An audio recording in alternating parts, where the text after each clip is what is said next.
ਵਾਹਿਗੁਰੂ ਜੀ ਕਾ ਖਾਲਸਾ ਸ੍ਰੀ ਵਾਹਿਗੁਰੂ ਜੀ ਕੀ ਫਤਿਹ।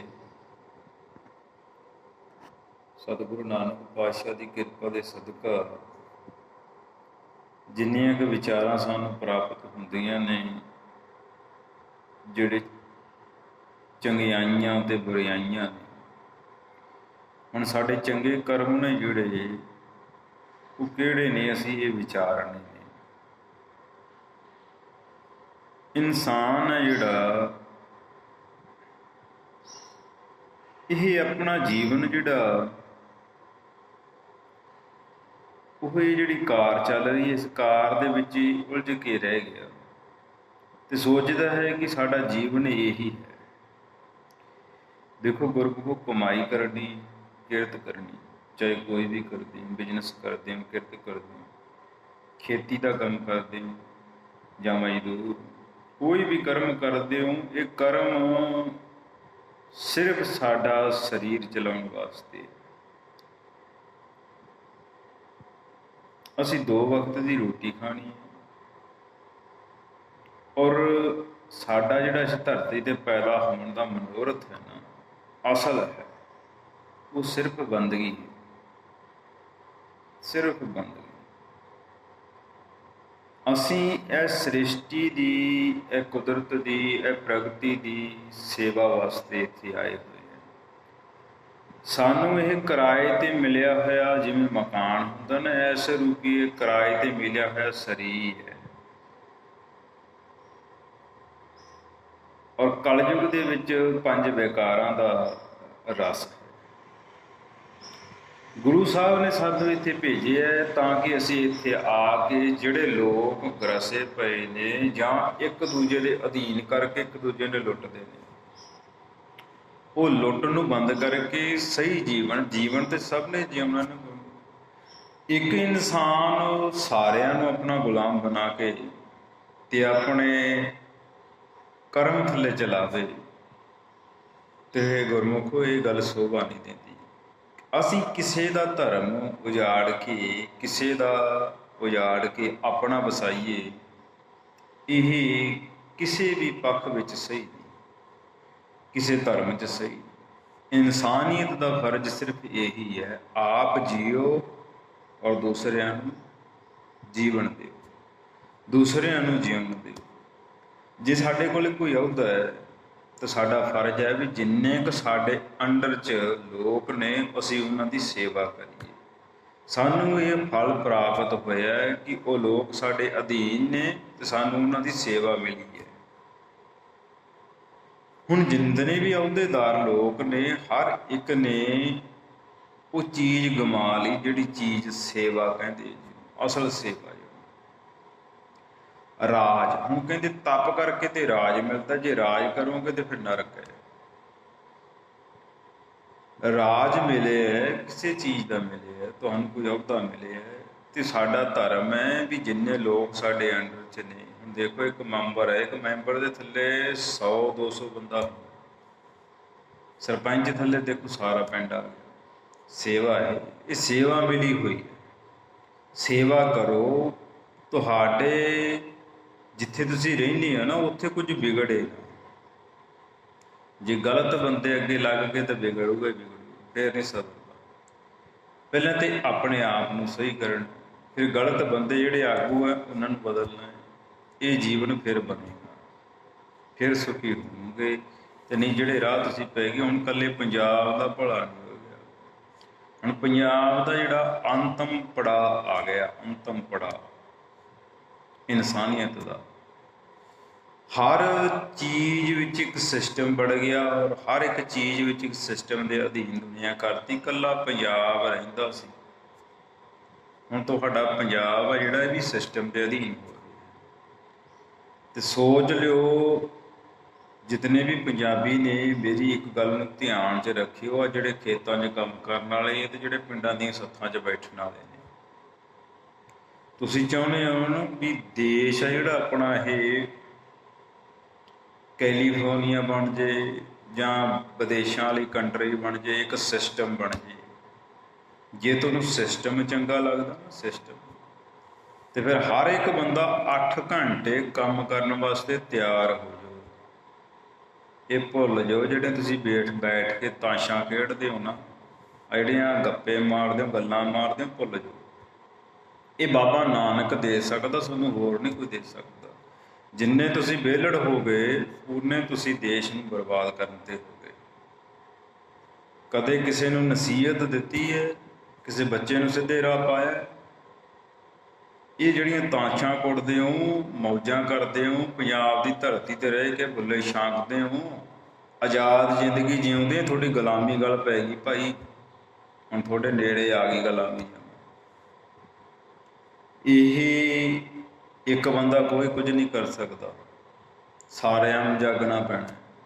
ਆਪਣੇ ਆਪਣੇ ਸੰਸਕਾਰ ਸਾਂਭ ਲਓ। ਤੁਹਾਡੇ ਧੀ ਪੁੱਤ ਨੇ ਜਿਹੜੇ ਉਹ ਵਿਦੇਸ਼ੀ ਤੁਰ ਗਏ, ਜਿਹੜੇ ਕੋਈ ਰਹਿੰਦੇ ਉਹ ਨਸ਼ਿਆਂ 'ਚ ਡੋਬ ਤੇ, ਆਹ ਇੱਕਾ ਦੁੱਕਾ ਹੀ ਰਹਿ ਗਏ ਤੁਹਾਡੇ ਕੋਲ। ਇਹ ਸਾਂਭ ਲਓ ਇਹਨਾਂ ਨੂੰ, ਜਿਹੜੇ ਇੱਕਾ ਦੁੱਕਾ ਤੁਹਾਡੇ ਕੋਲ, ਇਹਨਾਂ ਨੂੰ ਸਾਂਭ ਲਓ। ਇਹ ਵੀ ਗਲਤ ਰਾਹ ਜਾਂਦੇ ਨੇ। ਆਹ ਮੋਬਾਈਲਾਂ ਦਾ ਜਿਹੜਾ ਬਿਮਾਰੀ ਹੈ ਨਾ, ਸਭ ਤੋਂ ਵੱਡੀ ਬਿਮਾਰੀ ਹੈ।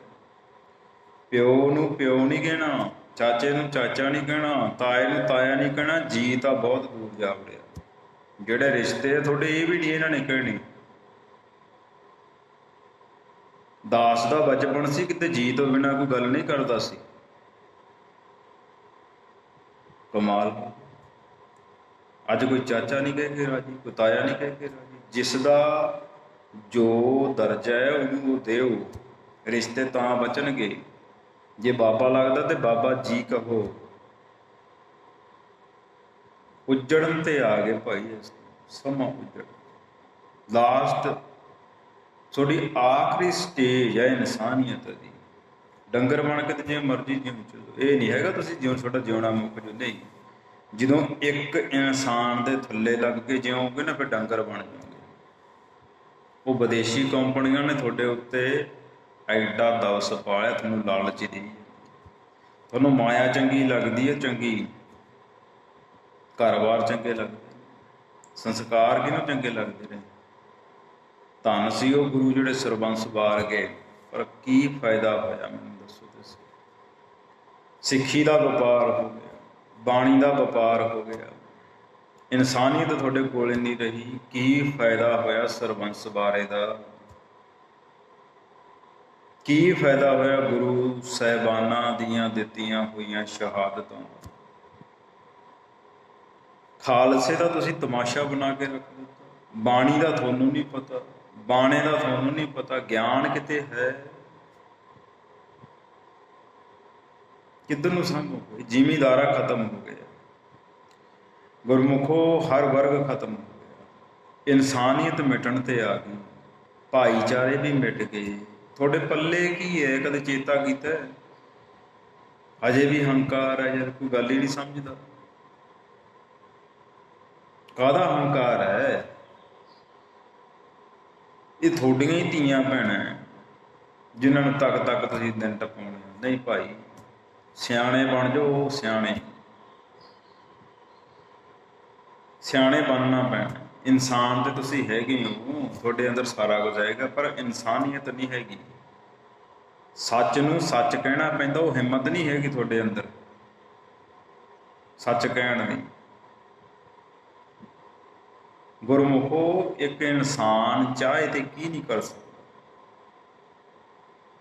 ਕੀ ਨਹੀਂ ਕਰ ਸਕਦਾ। ਜਿਸ ਇਨਸਾਨ ਕੋਲੇ ਪੂਰੀ ਸ੍ਰਿਸ਼ਟੀ ਦਾ ਗਿਆਨ ਆ, ਉਹਦੇ ਨਾਲ ਖੜਨਾ ਹੁੰਦਾ ਹੈ। ਉਹਦੇ ਨਾਲ ਖੜ ਜਾਓ, ਸਾਰਾ ਕੁਝ ਹੀ ਬਦਲ ਦੂ। ਪਹਿਲਾਂ ਤੇ ਪਿੰਡ ਬਦਲ ਦੂ। ਪਹਿਲਾਂ ਦੇਖੋ, ਗੁਰਮੁਖੋ ਨੇ ਆਪਣਾ ਘਰ ਬਦਲਿਆ, ਉਹਨੇ ਆਪਣਾ ਜੀਵਨ ਬਦਲਿਆ। ਜੇ ਜੀਵਨ ਬਦਲਿਆ, ਘਰ ਬਦਲਿਆ, ਪਰਿਵਾਰ ਬਦਲਿਆ, ਜੀਵਨ ਸੁਖੀ ਹੈ, ਸਭ ਸੁਖੀ ਹੈ, ਕੋਈ ਦੁੱਖ ਨਹੀਂ, ਤੇ ਸਮਝ ਲਓ ਵੀ ਸਹੀ ਹੈ। ਕੌਣ ਦੱਸੂ ਤੁਹਾਨੂੰ? ਕਰਮ ਦੇਖਣੇ ਪੈਂਦੇ ਆ ਗੁਰਮੁਖੋ। ਜਿਹੜੇ ਬੰਦੇ ਦੇ ਕਰਮ ਸਹੀ ਹੈ ਉਹ ਆਪੇ ਸਹੀ ਹੈ। ਕਰਮ ਤੇ ਧਰਮ ਦੋਨਾਂ ਦੇ ਵਿੱਚ ਜੀਵਨ ਤੁਹਾਡਾ ਚੱਲਦਾ ਹੁੰਦਾ ਹੈ, ਹਰ ਇੱਕ ਇਨਸਾਨ ਦਾ। ਕਰਮ ਨੂੰ ਅਸੀਂ ਸਹੀ ਰੱਖਣਾ ਹੁੰਦਾ, ਧਰਮ ਦੇ ਵਿੱਚ ਰਹਿ ਕੇ ਅਸੀਂ ਜੀਵਨ ਜਿਉਣਾ ਹੁੰਦਾ। ਧਰਮ ਹੈ ਜਿਹੜਾ ਸਾਡਾ, ਉਹ ਸੇਵ ਸਰਬੱਤ ਦਾ ਭਲਾ ਹੈ, ਤੇ ਸਾਡਾ ਗੁਰੂ ਗ੍ਰੰਥ ਸਾਹਿਬ ਹੈ। ਜੇ ਅਸੀਂ ਗੁਰੂ ਨੂੰ ਗੁਰੂ ਮੰਨਦੇ ਹਾਂ ਤਾਂ ਫਿਰ ਗੁਰੂ ਦੀ ਮੰਨ ਲਓ। ਗੁਰੂ ਨਾਨਕ ਪਾਤਸ਼ਾਹ ਨੇ ਇੱਕ ਜਨੇਊ ਪਾਇਆ ਸੀ, ਉਹੀ ਪਾ ਲਓ, ਬਸ ਲੋੜ ਹੀ ਨਹੀਂ। ਰਹਿਣ ਦੇ ਤੁਸੀਂ ਬਾਣੀ ਬਾਣਾ ਪਾਉਣ ਨੂੰ ਭਾਈ, ਤੁਹਾਡੇ ਵੱਸ 'ਚ ਦਾ ਕੰਮ। ਬਾਣੀ ਤੇ ਬਾਣਾ ਇਹ ਆਮ ਇਨਸਾਨ ਦੀ ਗੱਲ ਨਹੀਂ ਹੈਗੀ। ਇਹ ਜਿਹੜੇ ਅੰਤਰਮੁਖੀ ਜੀਵਨ ਜਿਉਣ ਵਾਲੇ ਲੋਕ ਨੇ, ਉਹਨਾਂ ਦੀਆਂ ਖੇਡਾਂ ਨੇ। ਇਹ ਬਾਣੀ ਬਾਣਾ ਹਰੇਕ ਦੇ ਗਲ 'ਚ ਪਾਤਾ। ਕਿਉਂ ਪਾਇਆ ਤੁਹਾਨੂੰ ਪਤਾ ਹੈ ਭਾਈ? ਕਿਉਂ ਪਾਇਆ ਤੁਹਾਡੇ ਗਲ 'ਚ ਇਹ ਬਾਣਾ? ਤੁਹਾਨੂੰ ਇੰਨਾ ਸਮਝ ਆਇਆ? ਇਹਨਾਂ ਨੇ ਆਪਦੀਆਂ ਗੋਲਕਾਂ ਭਰਨੀਆਂ, ਦੁਕਾਨਦਾਰੀਆਂ ਬਣਾਈਆਂ। ਤੁਹਾਡਾ ਅੰਮ੍ਰਿਤ ਛਕ ਲਿਆ, ਤੁਸੀਂ ਡੇਲੀ ਗੁਰਦੁਆਰੇ ਜਾਣਾ ਹੀ ਜਾਣਾ, ਤੇ ਗੁਰਦੁਆਰੇ ਜਾਣਾ ਤੇ ਫਿਰ ਗੋਲਕ ਪਿਆ ਹੀ ਹੈ। ਤੁਸੀਂ ਤਾਂ ਰੀਸ ਕਰਨੀ ਹੈ। ਤੁਹਾਨੂੰ ਸਮਝ ਥੋੜ੍ਹੀ ਹੈ ਵੀ ਅਕਲਾਂ ਦੇ ਨਾਲ ਦਾਨ ਹੁੰਦੇ ਨੇ। ਗੋਲਕ ਹੀ ਭਰਤੇ। ਫਿਰ ਇਹਨਾਂ ਨੇ ਗੁਰਮੁਖੋ ਕੋਈ ਮੱਸਿਆ ਦਿਹਾੜਾ ਕੋਈ ਛੱਡਿਆ, ਸਾਰੇ ਬਣਾ ਦੇ, 10ਵੀਆਂ ਤੱਕ ਬਣਾਤੀਆਂ। ਜਿਹੜੇ ਅਸਲੀ ਸੀਗੇ ਉਹ ਤੇ ਅਸਲ ਤੇ ਗਮਾ ਦਿੱਤਾ। ਹੁਣ ਆਪਣੀ ਖੇਡ ਬਣਾਈ ਹੈ। ਗੁਰਮੁਖੋ ਇੱਕ ਗੱਲ ਦਾ ਚੇਤਾ ਰੱਖਿਓ, ਖਾਲਸਾ ਕਦੇ ਗ੍ਰਸਤੀ ਜੀਵਨ ਧਾਰਨ ਨਹੀਂ ਕਰਦਾ। ਪਹਿਲਾਂ ਨੋਟ ਕਰ ਲਿਓ, ਖਾਲਸਾ ਕਦੇ ਗ੍ਰਸਤੀ ਜੀਵਨ ਧਾਰਨ ਨਹੀਂ ਕਰਦਾ, ਸਿੱਖ ਕਰਦਾ ਹੈ। ਸਿੱਖ ਧਾਰਨ ਕਰਦਾ, ਖਾਲਸਾ ਧਾਰਨ ਨਹੀਂ ਕਰਦਾ। ਖਾਲਸਾ ਇਹਨਾਂ ਚੀਜ਼ਾਂ ਤੋਂ ਮੁਕਤ ਹੈ, ਪੰਜੇ ਵਿਕਾਰਾਂ ਤੋਂ ਮੁਕਤ ਹੈ। ਜੇ 5 ਕਕਾਰ ਪਹਿਨੇ ਆ ਤੇ 5 ਵਿਕਾਰਾਂ ਤੋਂ ਮੁਕਤ ਹੈ। ਹੁਣ ਜਿਨ੍ਹਾਂ ਨੇ 5 ਕਕਾਰ ਪਹਿਨੇ ਆ, ਤੁਸੀਂ ਜੇ ਖਾਲਸੇ ਕਹਾਉਣੇ ਆ ਤੇ 5 ਵਿਕਾਰਾਂ ਨੂੰ ਤਿਆਗ ਦਿਓ ਭਾਈ। ਮਾਇਆ ਵੀ ਤਿਆਗ ਦਿਓ, ਸੰਸਾਰ ਤਿਆਗ ਦਿਓ, ਪਰਿਵਾਰ ਤਿਆਗ ਦਿਓ, ਸਾਰਾ ਕੁਛ ਤਿਆਗ ਦਿਓ। ਫੇਰ ਤਾਂ ਇਹਨਾਂ 5 ਕਕਾਰਾਂ ਦੀ ਵੈਲਿਊ ਹੈ। ਦਾਸ ਨੂੰ ਜਿੰਨਾ ਚਿਰ ਨਹੀਂ ਸੀ ਪਤਾ, ਉਹਨਾਂ ਚਿਰ ਦਾਸ ਨੇ ਪਾਇਆ 5 ਕਕਾਰ ਪਹਿਨੇ ਸੀ। ਹੁਣ ਇੱਕੋ ਸ੍ਰੀ ਸਾਹਿਬ ਨਹੀਂ ਹੈਗਾ ਦਾਸ ਕੋਲੇ। ਕਿਉਂ ਨਹੀਂ ਹੈਗਾ? ਕਿਉਂਕਿ ਸੰਸਾਰੀ ਜੀਵਨ ਹੈ। ਤਮਾ ਹੈ ਜਿਹੜੀ, ਤਮਾ ਨੂੰ ਰੋਕਣ ਵਾਸਤੇ ਸ੍ਰੀ ਸਾਹਿਬ ਦਾ ਲੋਭ ਹੈ, ਜਿਹੜਾ ਲੋਭ ਬੰਦੇ ਦਾ ਤਮਾ ਵੱਧਦੀ ਹੈ, ਲੋਭ ਵੱਧਦਾ ਹੈ। ਇਹਦੇ ਵਾਸਤੇ ਸ੍ਰੀ ਸਾਹਿਬ ਦਾ ਜਿਹੜਾ ਪਾਉਣਾ ਧਾਰਨ ਕਰਨਾ ਹੈ। ਦਾਸ ਨੇ ਪਹਿਲਾਂ ਵੀ ਤੁਹਾਨੂੰ ਬਹੁਤ ਬਾਰੇ ਦੱਸਿਆ ਹੈ ਵੀ 5 ਕਕਾਰਾਂ ਦਾ ਜਿਹੜਾ ਅਸਲੀ ਮਹੱਤਵ ਹੈ ਨਾ, ਉਹਨੂੰ ਪਹਿਲਾਂ ਸਮਝੋ। ਜੇ ਕੜਾ ਪਹਿਨਿਆ ਤੇ ਸਾਡੇ ਸਰੀਰ ਦੇ ਵਿੱਚ ਕਦੇ ਕ੍ਰੋਧ ਨਹੀਂ ਹੋਣਾ ਚਾਹੀਦਾ। ਜੇ ਕੜਾ ਪਾਇਆ ਨਾ ਤੇ ਕ੍ਰੋਧ ਖਤਮ ਹੋਣਾ ਚਾਹੀਦਾ। ਨਿਰਵੈਰ ਹੋ ਕੇ, ਨਿਰਭਉ ਹੋ ਕੇ ਜੀਵਨ ਜਿਉਣਾ ਹੈ। ਨਾ ਕਿਸੇ ਦਾ ਡਰ ਤੇ ਨਾ ਕਿਸੇ ਦਾ ਭੈ। ਹੰਕਾਰ ਕਾਹਦਾ ਭਾਈ? ਨਿਮਰਤਾ 'ਚ ਆਉਣਾ ਪੈਂਦਾ ਜਿਹੜਾ 5 ਕਕਾਰ ਧਾਰ ਲਏ। ਨਿਮਰਤਾ, ਦਇਆ ਸਭ ਤੋਂ ਵੱਡੀ ਚੀਜ਼ ਹੈ ਇਹ। ਗੁਰੂ ਨਾਨਕ ਪਾਤਸ਼ਾਹ ਨੇ ਦਇਆ ਦਾ ਮੁੱਢ ਰੱਖਿਆ ਹੈ, ਔਰ ਕਲਗੀਧਰ ਪਾਤਸ਼ਾਹ ਨੇ ਦਇਆ ਤੇ ਅਕਾਲ ਦੀ ਮੂਰਤ ਸਾਜੀ ਹੈ। ਸਮੇਂ ਨੂੰ ਸਮਝਣ ਵਾਲਾ ਅਕਾਲ ਮੂਰਤ, ਸਮੇਂ ਨੂੰ ਸਮਝਣ ਵਾਲਾ, ਸਮੇਂ ਦੀ ਰਫ਼ਤਾਰ ਨੂੰ ਸਮਝਣ ਵਾਲਾ, ਸਮੇਂ ਦੇ ਨਾਲ ਚੱਲਣ ਵਾਲਾ, ਉਹ ਅਕਾਲ ਪੁਰਖ ਸਾਜਿਆ। ਖਾਲਸਾ ਅਕਾਲ ਪੁਰਖ ਹੈ। ਕਰ ਲਓਗੇ?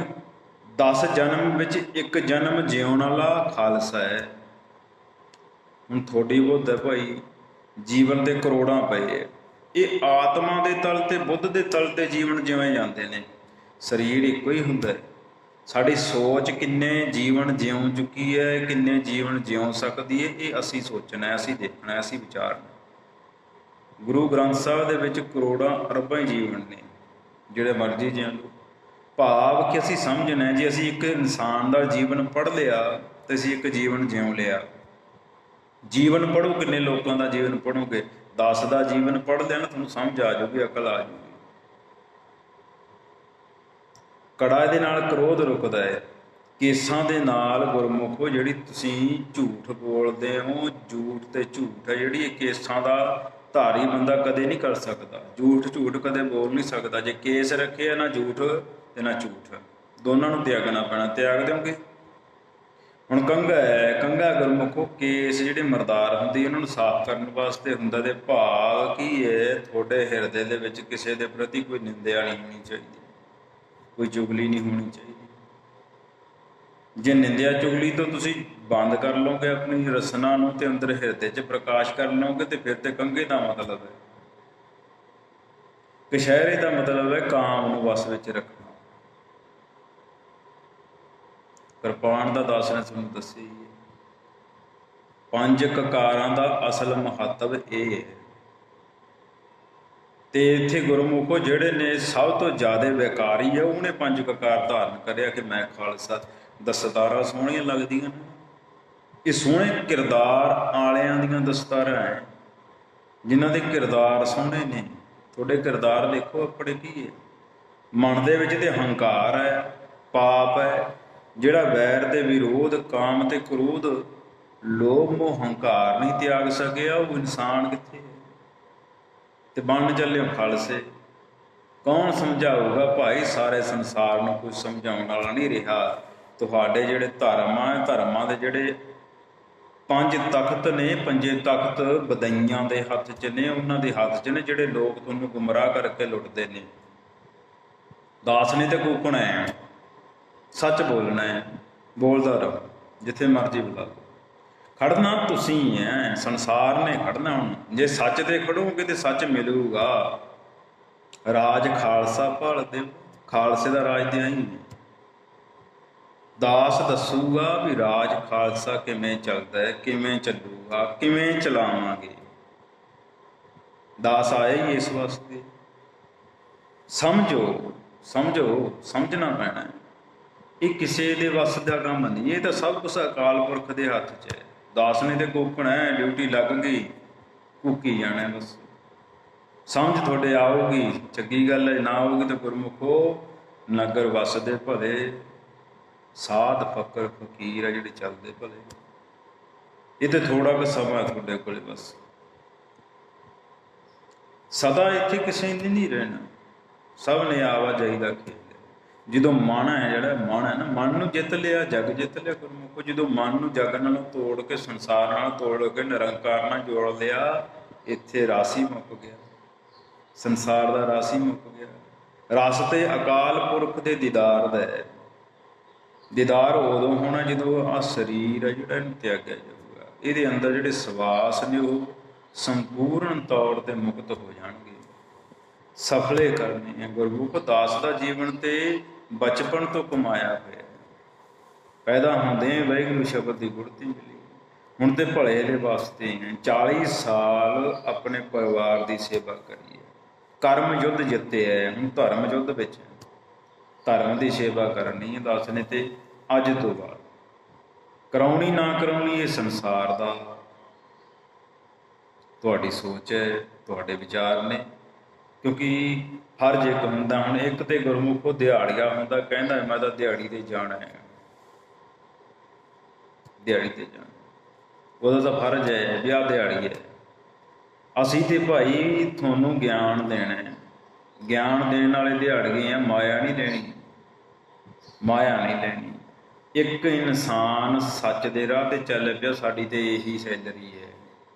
ਜੇ ਇੱਕ ਵੀ ਚੱਲ ਪਿਆ, ਬਸ ਇੱਕ ਚੱਲ ਪਿਆ, ਮੇਰੀ ਜ਼ਿੰਦਗੀ ਭਰ ਦੀ ਸੈਲਰੀ ਮਿਲ ਗਈ ਬਸ। ਸਰੀਰ ਇੱਥੇ ਰਹਿਣੇ ਨਹੀਂ, ਮਿੱਟੀ ਤਾਂ ਹੈਗੀ, ਮਿੱਟੀ ਬਣ ਜਾਣਾ। ਕਰਨਾ ਕੀ ਹੈ? ਜਿਹੜਾ ਅਸਲ ਕਰਨਾ ਹੈ ਉਹ ਕੀ, ਉਹਨੂੰ ਵਿਚਾਰ ਜਾਣਨਾ ਪੈਣਾ। ਜੇ ਸੰਸਕਾਰ ਅਪਣਾਉਣੇ ਗੁਰਮੁਖੋ, ਇਸ ਤੇ ਲੰਮਾ ਸਮਾਂ ਜਿਹੜਾ ਚੱਲ ਨਹੀਂ ਸਕਦੇ। ਲੰਮੇ ਸਮੇਂ ਬਿਨਾਂ ਰਸ ਨਹੀਂ ਬਣਦਾ, ਕਿਉਂਕਿ ਲੰਮੇ ਸਮੇਂ ਨਾਲ ਰਸ ਬਣੂਗਾ। ਰਸ ਬਣੂਗਾ ਤੇ ਫਿਰ ਆਨੰਦ ਆਊਗਾ। ਜਿਵੇਂ ਜਿਵੇਂ ਆਨੰਦ ਆਊਗਾ ਤੇ ਗੁਰਮੁਖੋ ਉਵੇਂ ਉਵੇਂ ਗਿਆਨ ਆ ਜਿਹੜਾ ਉਹ ਸਾਡੇ ਹਿਰਦੇ 'ਚ ਵਸਦਾ ਹੈ। ਇਹ ਤਾਂ ਵੱਧਾ ਚੱਟੀ ਹੈ। ਆਪਣੇ ਆਪ ਨਾਲ ਗੱਲਾਂ ਕਰਨੀਆਂ ਗੁਰਮੁਖੋ। ਜੇ ਕੋਈ ਤੁਹਾਡੇ ਸਮਝ 'ਚ ਕੋਈ ਪੈ ਜਾਵੇ, ਇੱਕ ਅੱਧੀ ਗੱਲ ਪੈ ਜਾਵੇ, ਉਹੀ ਤੁਹਾਨੂੰ ਤਾਰ ਦੂਗੀ। ਇੱਕ ਬਚਨ ਕਮਾ ਲਓ, ਇੱਕ ਹੀ ਬਹੁਤ ਹੈ, ਉਹੀ ਤਾਰ ਦੂਗਾ, ਉਹੀ ਗੁਰੂ ਤੱਕ ਲੈ ਜਾਂਦਾ।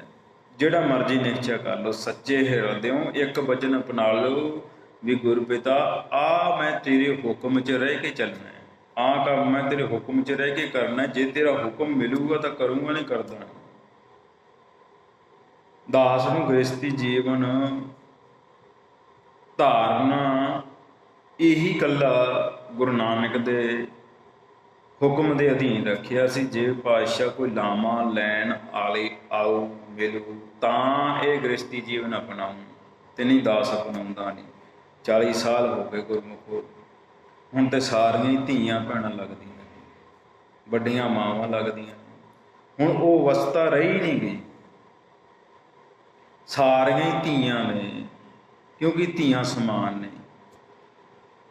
ਹੁਣ तो गुरमुखो 40 साल के 20-20 साल के बच्चे हो जाते हैं। जो 20 साल का बच्चा हो गया तो 20 साल के विआहे जाते हैं।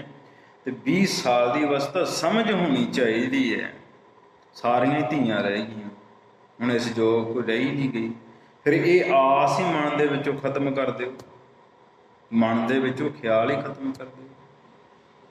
असी जाना है ਉਹਨੂੰ ਫੜ ਲਓ, बस गुरु ਨੂੰ ਫੜ ਲਓ। ਹੁਣ गुरु ਦੇ ਨਾਲ ਲਾ ਕੇ ਲੋੜੀ ਸੰਸਾਰ ਦੇ ਸੁੱਟ ਗਿਆ।